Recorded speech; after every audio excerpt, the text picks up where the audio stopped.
Biden was quoting hadith and he said inshallah during the debate, so everybody thought this is a Sharia candidate or something, And what did he do for us? Nothing.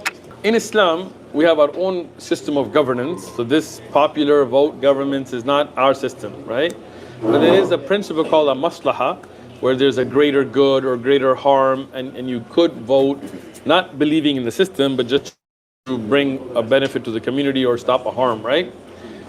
In this upcoming election, is there harm and benefit? I don't know. I mean, like who are you going to vote for, right? If you go Harris, I mean, you see her staunch support of Zionism.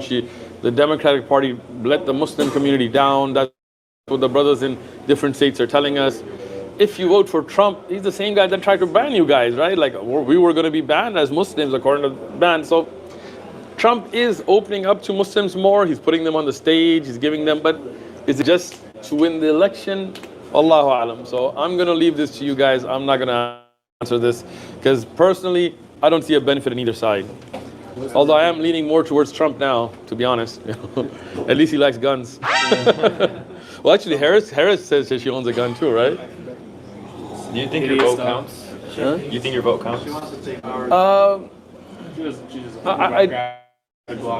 In a electoral college system, your vote really doesn't count as an individual, right?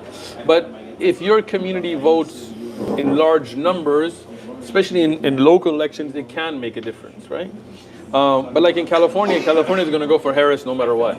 It's just the way it is, right? So my vote personally doesn't count, But again, I think there are times where you should vote because it does represent that Muslims have numbers, right? But is this one of those times? I don't know. Because a lot of people right now are contacting me saying, oh look, Trump did this. But I know it's just a show, right? But it's still worth it to give the Democrats a message like, hey, you guys, because Biden was quoting hadith and he said inshallah during the debate, so everybody thought this is a Sharia candidate or something, And what did he do for us? Nothing.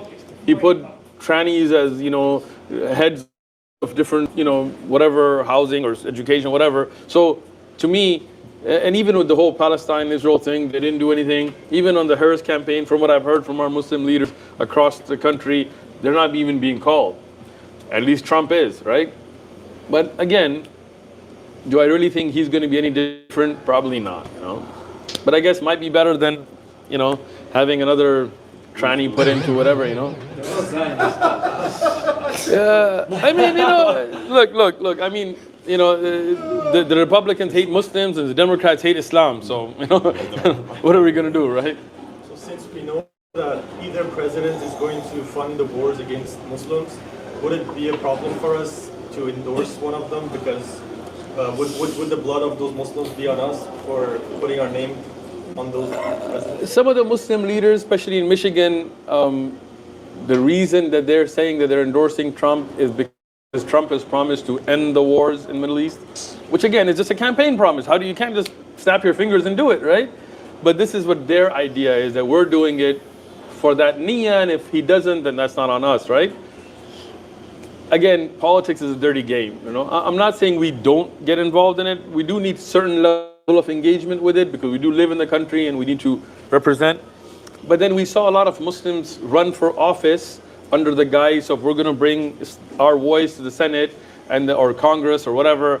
And then next thing we knew, we saw them dancing at pride parades. And you're like, I thought we were bringing Islamic voice, not, authoring bills to support LGBTQ, XYZ and all that, right? So it's one of those things, I hate to be like don't get involved at all because you do need to be involved. Some like Hamtramck, Michigan, the Muslims took the city. They got the board first, and then they have a Muslim mayor, and they've done some good things. That's one of the only cities in the U.S. that doesn't have a pride parade. They have adhan out loud. So I appreciate that. Look, I respect that, right? But at the same time, a lot of Muslim politicians that did get involved, they started selling out. And then what I really hate is when the masjid is made into a political place, where the member is where politics speaking. Like that's not what the member. This is the member of Rasulullah sallallahu alaihi wasallam. It's an amana, right? So we have to be very careful, especially when we start getting played against each other and Muslim Democrats and Muslim Republicans and yeah, exactly. May Allah protect us.